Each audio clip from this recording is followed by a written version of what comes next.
The subject that we're going to focus on to begin today's lesson is a dispute between John the Baptist's disciples and Yeshua's disciples. Now, ostensibly, this is over the subject of fasting. This is what Matthew 9:14 through 17 revolves around. Now, we're going to go forward today in bite-sized chunks because there's so much to take from these passages. So, open your Bibles to Matthew chapter 9. Matthew chapter 9, we're just going to read verses 14 through 17. That begins on page 1233. 1233 if you have a complete Jewish Bible. Matthew 9, starting at verse 14. Next, Yochanan's Talmidim, John's disciples, came to him and asked, "Why is it that we and the Parshim, the Pharisees, fast frequently, but your disciples don't fast at all?" And Yeshua said to them, "Can wedding guests mourn while the bridegroom is still with them? But the time will come when the bridegroom is taken away from them. Then they will fast. No one patches an old coat with a piece of unshrunk cloth, because the patch tears away from the coat and leaves a worse hole. Nor do people put new wine in old wineskins, because if they do, the skins burst, the wine spills, the wineskins are ruined. No, they pour new wine into freshly prepared wineskins. This way both are preserved."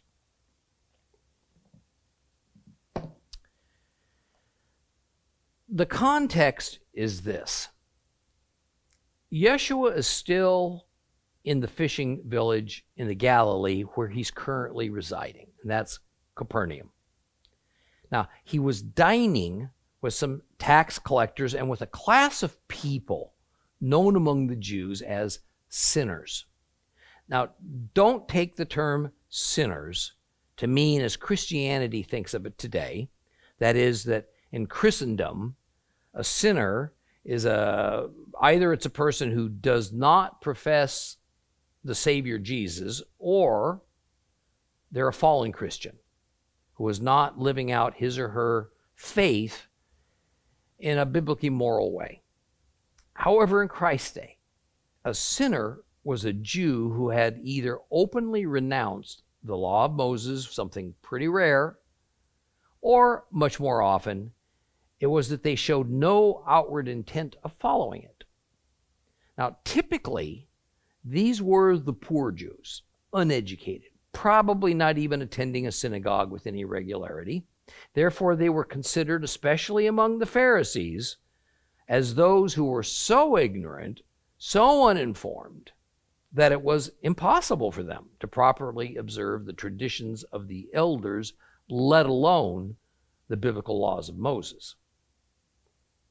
So while Yeshua was still at the table, some of John the Baptist's disciples spoke to some of Yeshua's disciples, and they asked them why they did not fast frequently as the Baptists did, and instead they didn't fast at all.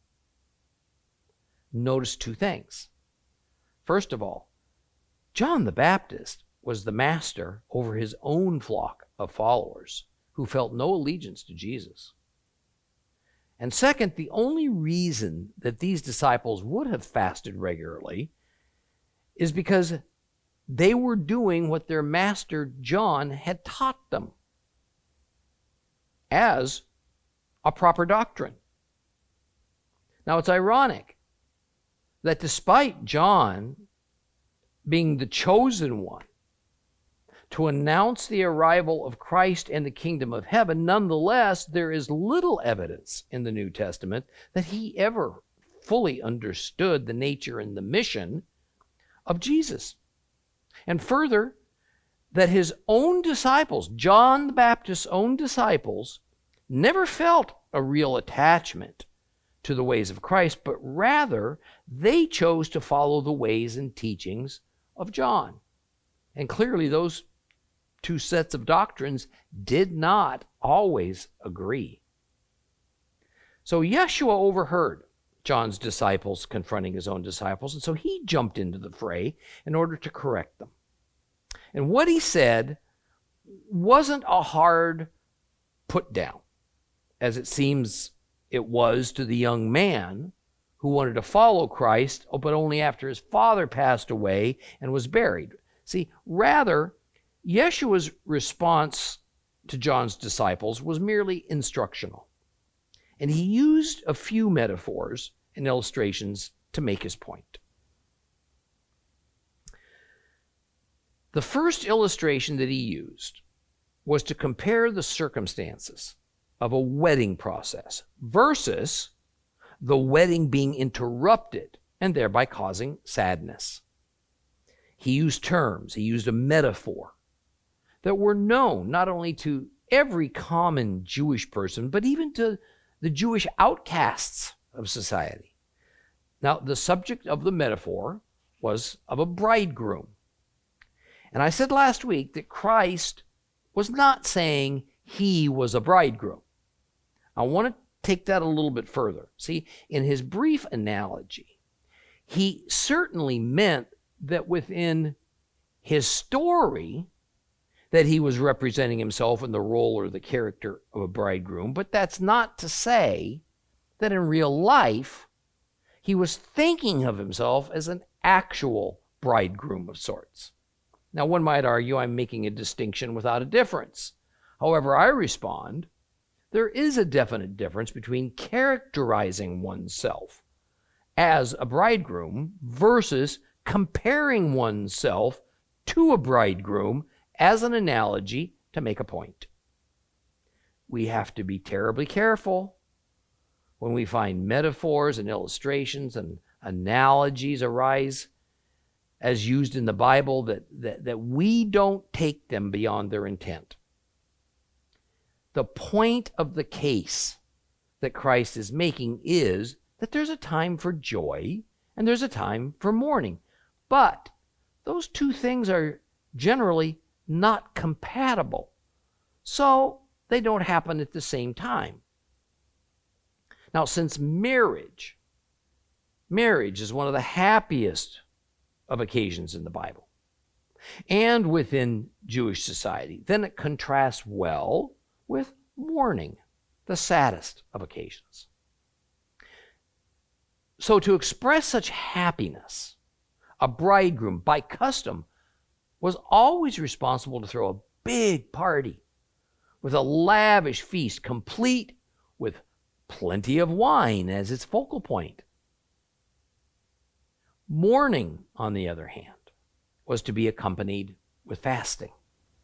Now, please notice this illustration of joy and mourning, and then what happens with a bridegroom is approximate. It's not precise. We can find several examples in the prophets where joy and mourning do happen simultaneously. Here's one of the best known. In Revelation chapter 18, starting to read at verse 10. Standing at a distance for fear of her torment, they will say, "Oh no, the great city, Babel, the mighty city, in a single hour your judgment has come. The world's businessmen weep, they mourn over her, because no one is buying their merchandise anymore." Moving down to verse 17. Such great wealth in a single hour ruined all the shipmasters, the passengers, the sailors, everyone making his living from the sea stood at a distance, and they cried out when they saw the smoke as she burned. Oh, what city was like this great city? And they threw dust on their heads, and they wept and they mourned, saying, "Oh no, the great city, the abundance of her wealth made all the ship owners rich in a single hour. She's ruined. Rejoice over her, heaven. Rejoice, people of God, emissaries and prophets, for in judging her, God has vindicated you." The point being that while joy and mourning, feasting and fasting don't usually occur at the same time, they can in some circumstances.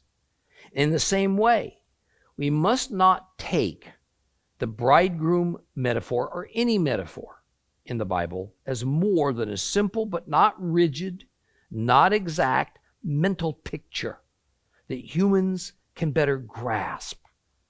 So, the Peshat sense of Yeshua's illustration with the bridegroom is what we've already discussed. Yeshua has taught his disciples not to fast for the time being.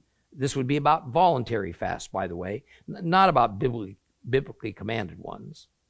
Even though John's disciples have been taught to fast regularly. However, in the remez sense, the hint, the deeper underlying meaning, it is that as a result of the advent of Yeshua, some things have become incompatible.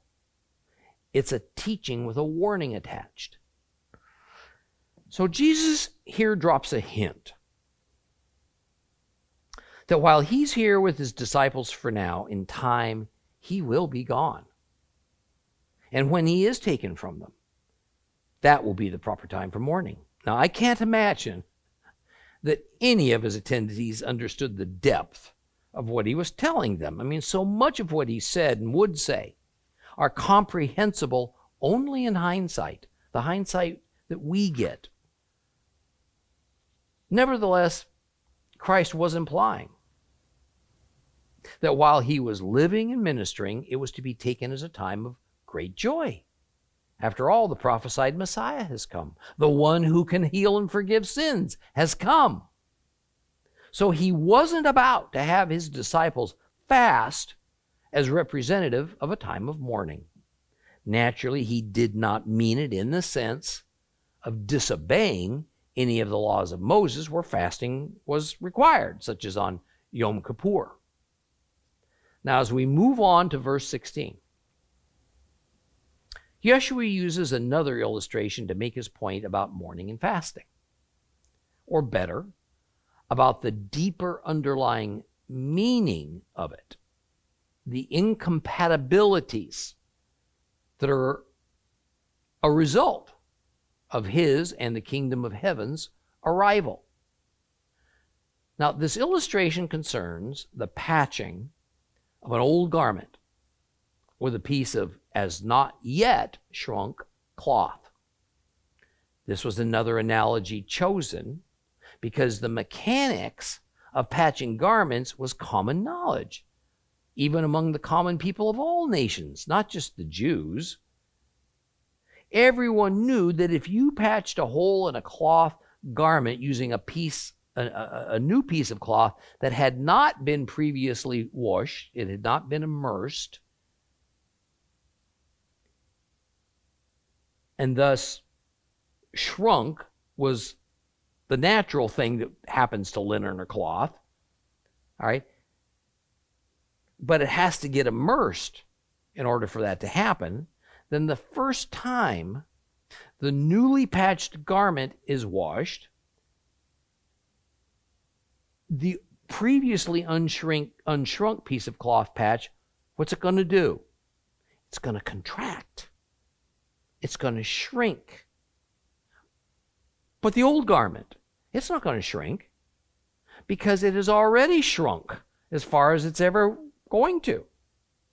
So the result is the new cloth patch pulls away from the stitching and a hole reopens. But what exactly can Christ mean by this?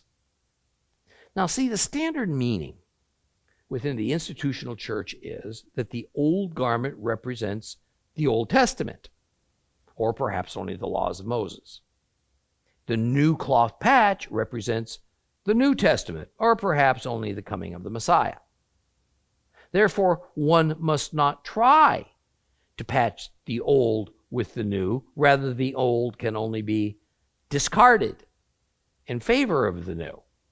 Now, that certainly is an appealing interpretation for an anti-law of Moses, anti-Jewish, Gentiles-only church, but it sure doesn't fit the context of the passage very well. And it also doesn't fit well with Christ's central theme in the Sermon on the Mount that happened just days earlier when he said that he did not come to abolish the law. He didn't come to abolish the old thing. He didn't come to abolish what the church says is the old garment, but rather to complete it. Rather, he forthrightly stated that all of his followers were to continue to obey the law down to the last detail. But they were to do so in a new spirit, in a spirit of obeying the command, not just outwardly, not just behaviorally, but also inwardly, in motive, in intent. Let me remind you what Matthew 5:17 through 19 says. Do not think I've come to abolish the Torah or the prophets. I have come not to abolish, but to complete. Yes, indeed, I tell you that until heaven and earth passes away, not so much as a uterus stroke is going to pass from the Torah, and not until everything that must happen has happened. So whoever disobeys the least of these mitzvot, the least of these commandments, and teaches others to do so will be called the least in the kingdom of heaven, but whoever obeys them and teaches them will be called great in the kingdom of heaven. Now, applying the reality that all analogies and illustrations in the Bible are approximate and general, not exact and universal, then we need to understand this from a first century Jewish mindset and in the context we find it in this passage. See, the underlying issue is it's not replacing anything. It's not about replacing one thing with a new thing. Rather, it concerns incompatibilities in light of the arrival of Christ in the kingdom of heaven. So for people of that era, what's the problem issue about sewing a patch onto an older garment of cloth? It is that while the existing garment has already been cleansed by immersion, the newer patch has not been. It has not been immersed. So before applying a patch, it must first be immersed in water sufficiently until it can match the same level of shrinkage with the older garment. Otherwise, the two of them are incompatible. There is no hint, it would never have occurred to a Jewish reader that the old garment was going to be discarded in favor of a new one. I'm going to say it again. The issue is addressing incompatibility. Thus, while the old garment needs a patch, it in no way has lost its usefulness. Conversely, the only thing wrong with the patch being used in Christ's story is it's not yet been immersed and washed clean. And in the process, it shrinks. So it won't work well with the garment that's being patched. This is the pashat. This is the plain, literal, simple sense of it. But the remez sense goes a bit deeper. In the remez, the unshrunk patch, the cloth that is yet to be immersed and cleansed, is not to be applied. It's not to be applied until it has been properly washed so that it can serve the purpose for which it was intended. By definition, a cloth patch is smaller, far smaller than the garment it's being sewn onto. The patch doesn't replace the garment. It's not used instead of the garment. Nor is the patch the main feature of the garment. It completes the garment so that it can be used as originally intended. However, a patch that is not properly used either doesn't make the garment whole again, or it can make it even worse than it was before. What did Christ say in his analogy? Because the patch tears away from the coat, the garment, and it leaves it worse, leaves a worse hole. See, here's what we're intended to take from this. Christ's teachings, which are a sort of reformation about the Torah, were indeed to be applied to what people thought they knew about the Torah. But compared to the Torah, his teachings were but a proper patch placed upon it, not a whole new garment. And why did the old garment, the Torah, have need of a patch? Because in the context of the passage, God's people had misused it. just as John's disciples were misusing fasting. Going back now to the bridegroom analogy. Christ was in no way abolishing fasting as biblically prescribed. He was also in no way abolishing mourning. But he was saying that all these extra rules about when to fast and when to mourn, the Judaism, or better at that time, Phariseeism, had created, tradition had added to the Jewish religion, while not necessarily a bad thing, it was incompatible with the current circumstances of his divine presence and the establishment of the kingdom of heaven on earth. Now, the garment needed the addition of a patch because the wearer tore a hole in it. The Torah needed a patch, Christ's instructions about restoring its true meaning, not because the Torah was defective, but because the wearer had torn a hole in it. The wearers, God's Hebrew worshipers, had in Yeshua's era, long before that even, turned to tradition and other man-made doctrines about the Torah and thus had, metaphorically, torn a hole in it. And while Christ's teaching needed to be applied as the new patch, it had to be done carefully, thoughtfully, prayerfully, and only when the one attempting to apply the patch, a worshiper of Christ, had properly understood it, had washed it, and immersed it in his teachings, so that when it was applied to the garment, the old garment, the Torah, it didn't rip it back open, making it even worse. This interpretation fits the context of how to make the new cloth compatible with the old garment, not the other way around. And it fits with the common knowledge and the understanding among the people of that day about applying a patch to an otherwise perfectly good garment. Now, keeping that context in mind, let's move on to another well-known saying of Jesus about not putting new wine into old wineskins. In verse 17, Christ uses another commonly known procedure as another illustration of incompatibilities, that of winemaking. And just as with not putting a new unshrunk patch onto a used garment, one wouldn't put new wine into a well-used wineskin because the wineskin, the container, might burst. The term new wine indicates a couple of things from that era. First, it could mean filtered grape juice, ready to begin the fermenting process that turns it into wine.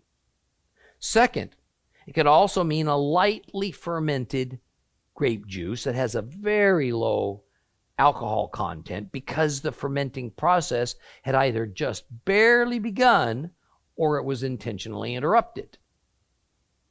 A natural byproduct of fermentation is the production of gases, ethanol and carbon dioxide. Since the fermentation process necessarily must occur inside of a sealed container, in our case, wineskins, then the pressure of those gases builds up. And the wineskins must be able to contain that pressure, or they're going to burst, and the wine will be lost. You ever find an old balloon, been laying around your house for years, and you foolishly pick it up and blow into it? What happens? Up it goes, boom it goes, and you get slapped in the face with it.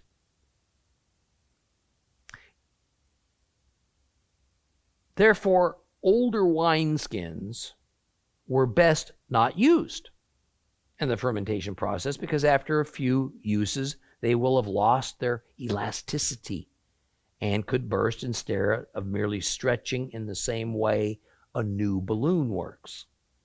Even so, the older wineskins remain valuable. They remain useful as a storage container for wine that's already been already has completed the fermentation process, and it's now ready for distribution and consumption. Now, the standard Christian doctrine on the interpretation of this is that since we should not put new wine into old wineskins, then the old wineskins have become obsolete, and they're just to be discarded, just thrown away into a trash heap. And as with the garment and the patch, the old wineskins are said by the church to represent the Old Testament, and the new wine that goes into the new wineskins represents Jesus and the New Testament. Therefore, the conclusion is the Old Testament's no longer useful. And in fact, some of it had become defective, so it had to be replaced with the New Testament. Again, this interpretation not only takes the passage out of its context and separates it away from its theme of incompatibilities, it completely ignores the second half of the verse, which is, no, they pour new wine into freshly prepared wineskins, and in this way both old and new wineskins are preserved. Some in the church say this means both the new wine and the new wineskins are preserved, but the story is about not ruining the old wineskins. All right, and so by putting new wine into new wineskins and not disturbing the contents of the old wineskins, then both the old and new wineskins are preserved, just as being careful that a new patch on a garment doesn't ruin the old garment. We find in some corners of Christianity that this has been taken to mean that it's okay for Jews to keep the Torah, the old wineskins, and worship the God of the Old Testament for themselves, kind of as a possible means of salvation, while Gentile followers of Christ adopt him and the New Testament, the new wine and new wineskins, and this is their means of salvation. See, it's important to notice that Yeshua says that both the new and the old are meant to be preserved. That is, in the first half of the verse, one of the concerns is that the old wineskins could become ruined, we're cautioned, if they're improperly used. The wine spills, and what does it say? Well, the wineskins are ruined. Who cares if the old wineskins are ruined if they're only good for throwing away since Christ's advent? See, the story reflects this deep concern on not ruining either the old or the new wineskins, and therefore not losing the old or the new wine. Rather, they're each to be used in such a way as to make them compatible. The difference between the old and the new wineskins is not their value or their relevance. It's their purpose. Their purpose. One was for the fermentation process. The other was for long-term storage. Yeshua's purpose was to save, and he was to inaugurate the kingdom of God on earth. That is what was new. However, that doesn't mean that what the older vessel was meant to do had become obsolete. The older vessel, the Torah, was never meant to contain the fermentation of salvation. Yet, both vessels are relevant and they are needed, and their usefulness is compatible when they're properly used together. It's an issue of compatibility, not of superiority, certainly not of replacement. To be clear, like all biblical analogies, no matter who is making them, we are to take them as a generality, not to try to draw precise one-to-one comparisons to the various objects used in the analogy. Okay? All right, with that, let's move on. Let's move on to Matthew 9, verse 18. Verse 18. If you have a complete Jewish Bible, it's page 1234. 1234. It's probably the combination on your luggage.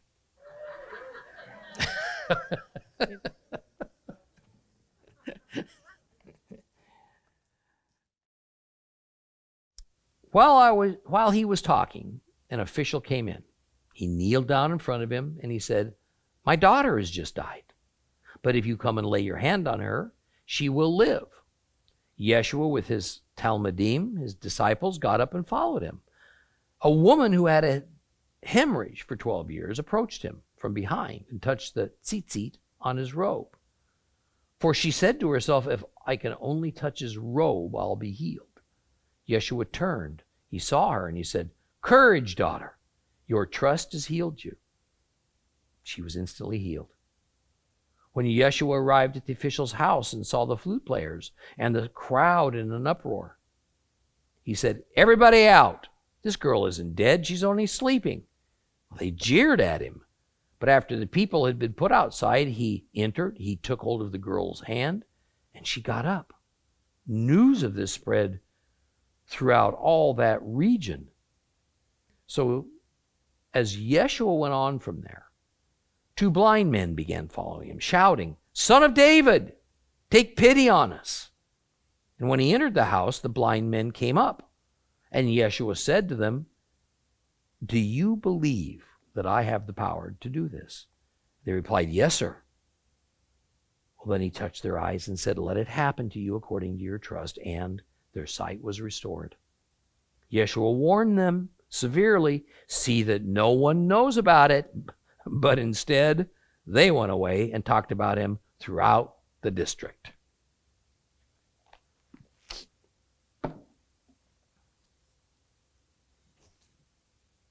These verses return us to Yeshua doing miracle healings.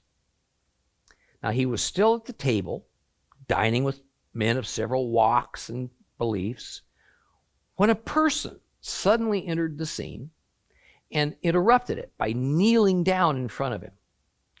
Now, this person's position in society is important to the story. He is listed in Matthew as simply an official.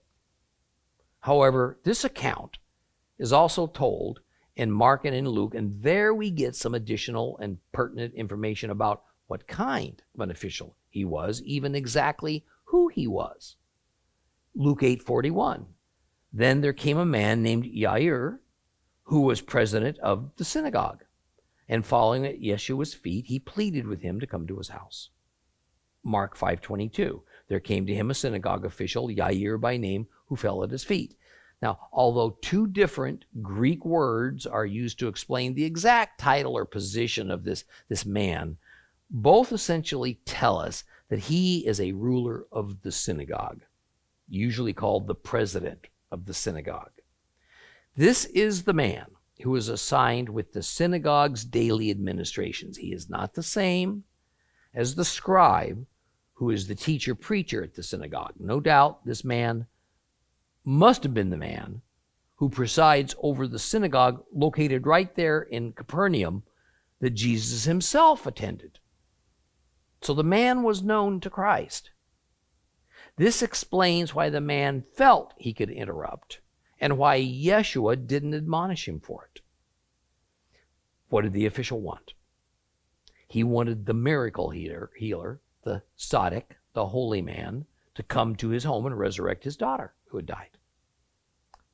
Now, we mustn't take this belief that Jesus might be able to reanimate his daughter from death as trust in him as Messiah or as God on earth. I mean, so far, we haven't witnessed anything that we can call a conversion. The man told Christ that if he would come to his home, he just knew that by Yeshua laying his hands on her, that little girl would be raised from the dead. All the Gospels agree that immediately Yeshua, along with some of his disciples, went with the synagogue official. But on the way there, placed probably no more than a few hundred feet from where he was, his walk was interrupted by a woman who had had a serious problem that had been with her for a long time. This woman had a hemorrhage that had plagued her for 12 years. And by hemorrhage, this means she had a continuing issue of blood, as with a never-ending menstrual cycle.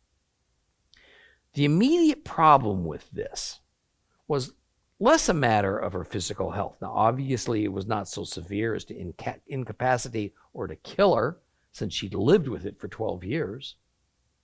But instead, it was the ritual condition that resulted from it.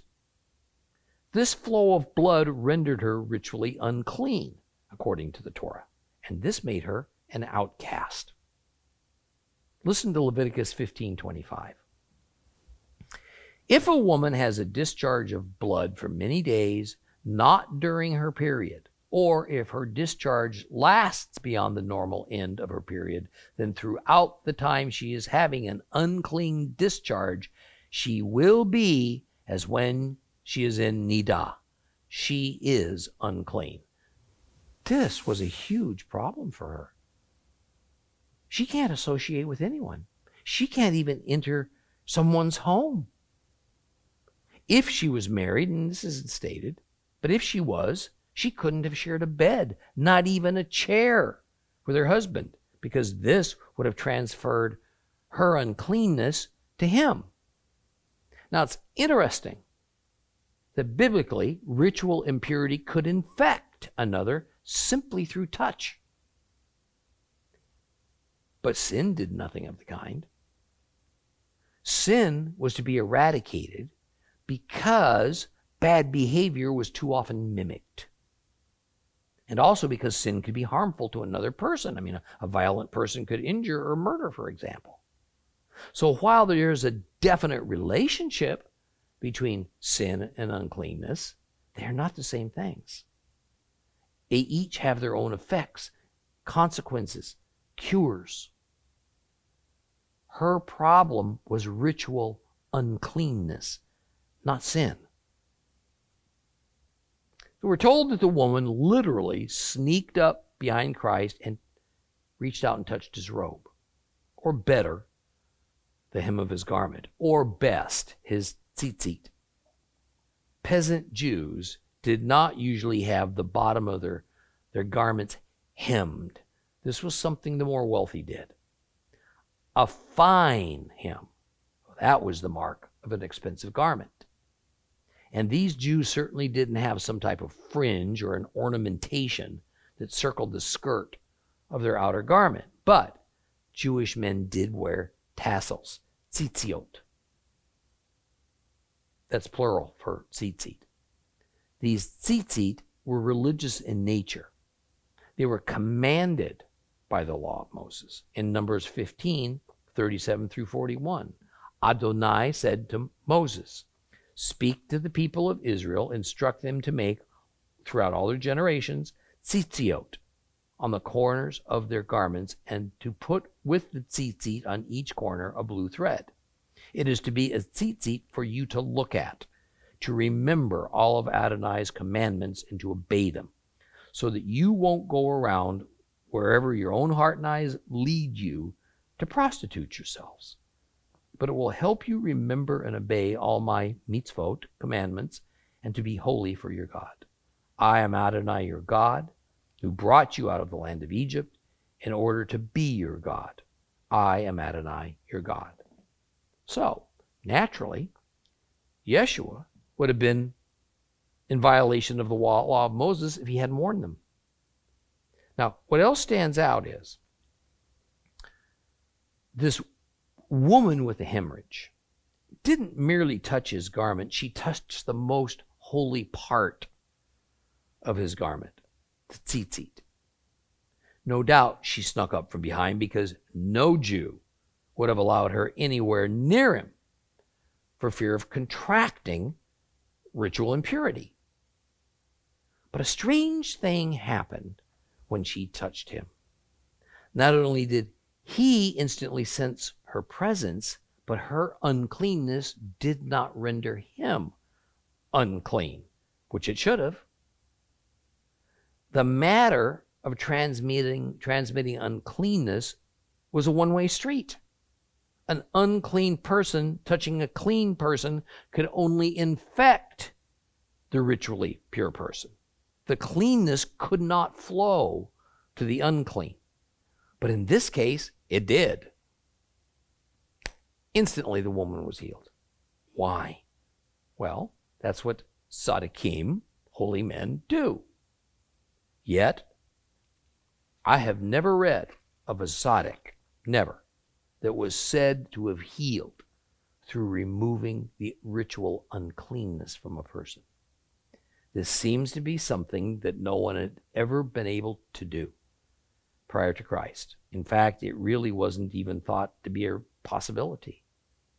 Yet this woman, like that Roman centurion, held a kind of faith and trust that accepted without doubt that what Yeshua did was real, that he was able to do it, and that he did more than any other faith healer had ever done, even though neither one of them thought of Yeshua as any more than a holy man par excellence who had the greatest compassion on all who came to him. Now, perhaps it was the outward, although imperfect, display of unequivocal trust that Yeshua wanted the disciples and the crowds to notice and to learn from, even though it was certainly not a saving kind of trust that would affect their eternity. Beginning in verse 23, the interrupted story of the synagogue official whose daughter had died resumes. Yeshua arrives at his house, just a couple of minutes away, and immediately notices the flute players. Now, flutes are also sometimes called clarinets. And they accompanied, these flute players were accompanied with the agitation of a number of people who were there. Now, this well reflects Jewish mourning practices in those days, especially for those who were reasonably well off financially. Josephus, the Jewish Roman historian who was born not long after Christ was crucified, makes a comment on this matter, something that he was quite familiar with. In his book called Jewish Wars that he wrote concerning death and mourning, he says this: "For 30 days the lamentations never ceased in the city, and many of the mourners hired clarinet flute players to accompany their funeral dirges." Some years later in the Mishnah, Rabbi Judah was recorded as saying, "Even the poorest in Israel should hire no less than 2 clarinets, 2 flutes, and 1 wailing woman." So, in reality, it's not unlike funerals elsewhere in the world that certain local burial and grieving customs, regardless of the cost, have to be observed. Otherwise, it's considered rude and uncaring. Surprisingly, Yeshua's response was to immediately order everyone out of the house. His reason? He says, she's not dead. She's only sleeping. What he really wanted was privacy and an end to the mourning. Now, this statement has caused no end to the debates about this passage. That is, some say Yeshua was about to resurrect the little girl from the dead. Others say she may only have been ill, maybe in some kind of a catatonic state, but certainly alive. And the first thing I would say about this is that if she wasn't really dead, that would be surprising, because it's not like people in every age don't know what a dead person looks like and feels like and even smells like. The girl was dead. She was a corpse when Christ arrived.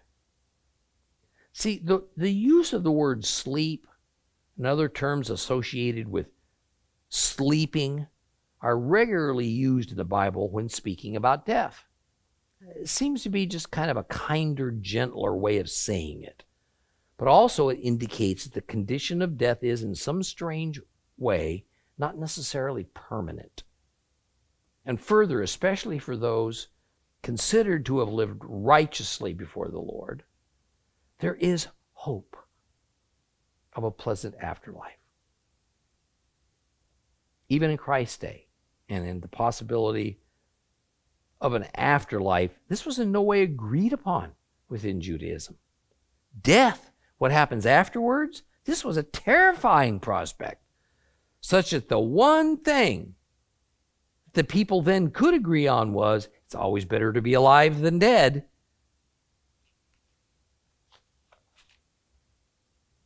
Daniel spoke of death and an afterlife, but he framed it in our sleeping sense in Daniel 12:2. Many of those sleeping in the dust of the earth will awaken, some to everlasting life, some to everlasting shame and abhorrence. So here Daniel likens death to sleeping, says there will be an awakening, a sleep term, right? And the results won't be the same for everybody. But clearly, whatever everlasting life after death looks like, others will experience the condition of shame. In the Psalms, we read in Psalms 49, verses 15 and 16, like sheep, they are all destined for Sheol. Death will be their shepherd. The upright will rule them in the morning, and their forms will waste away in Sheol, the grave, until they need no dwelling. But God will redeem me from Sheol's control, because he will receive me. Then in the book of John, Christ says, Yeshua said these things, and afterwards he said to the Talmudim, our friend Eleazar has gone to sleep, but I'm going to order him to wake up. And the disciples said to him, Lord, if he's gone to sleep, then he's going to get better. Now, Yeshua had used the phrase to speak about Eleazar's death. They thought he'd been talking literally about sleep. So Yeshua told them in plain language, Eleazar's died. And for your sakes, I'm glad I wasn't there, so that you may come to trust. But let's go to him. See, the point being that death and sleep were associated words. So the matter wasn't that some ignorant people at this synagogue president's house wrongly assumed that his daughter was dead, and that some time even passed, enough time for the word to get out, for the girl's father to hire professional mourners and even flute players before Jesus was asked to come, before he was asked to reverse the death of the little girl. It was also not that Yeshua looked at her and more or less said, quit mourning, you're all wrong about this. This little girl never died at all. In fact, the professional mourners and others were pretty offended by Yeshua's statement that she wasn't dead, says they jeered at him, but rather only asleep, because it was implying they were kind of stupid. Nonetheless, he took her hand, she came awake, he made her alive from the dead. So later, when Christ himself was also risen from the dead, he wasn't the first instance of this. But let's also not bypass an important element to this story. The absolute highest degree of ritual impurity that a Jew could acquire was to touch a dead body.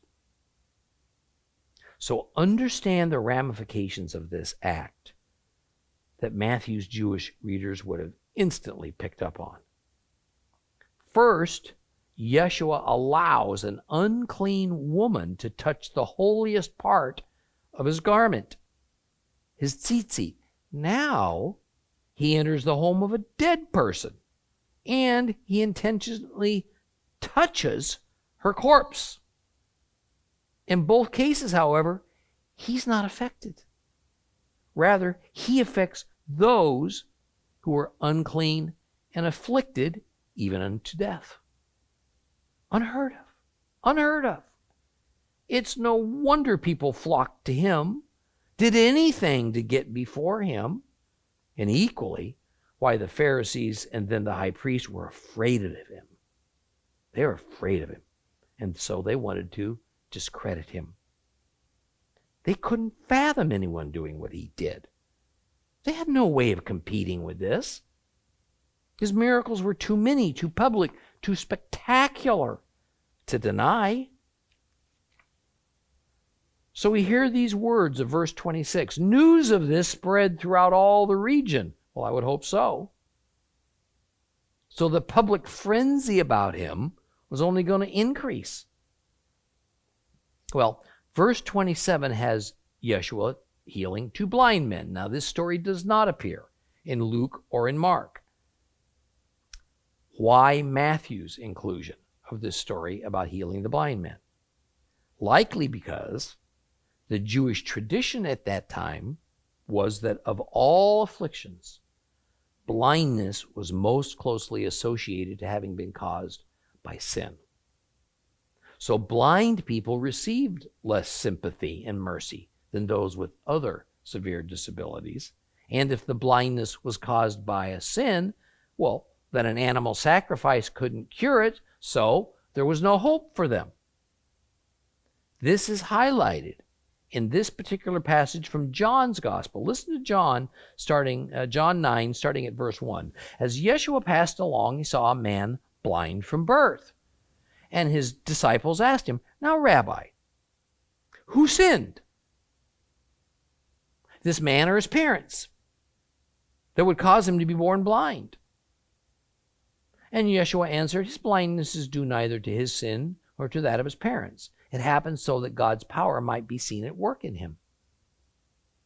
Notice how Yeshua's disciples, they just took it for granted. They took it as a given that it was either the sin of the victim or the sin of his parents that was the cause of this person's blindness. So here in Matthew, Yeshua going to these 2 blind men to heal them, well, that wouldn't have been all that popular or applauded by the onlookers. See, and if sin was the cause, well, then forgiveness was the only remedy. But no man could forgive sins. Very interestingly, these blind men shouted out, and they addressed him as Son of David. That's strange. Where did they get that from? What did it mean? I mean, perhaps they were aware of Yeshua's family lineage as being a true descendant of David, but then again, so were hundreds of other Jews living at that time, descendants of David. I mean, he had lots of kids. David did. It's puzzling. It's puzzled scholars for centuries. Now, some say it was written here because Matthew wanted to find a way to connect Jesus to David in order to validate the genealogy he opened up his gospel with, and did it by inserting this exclamation from these 2 blind men. In other words, these scholars are saying that these words, Son of David, were never actually uttered.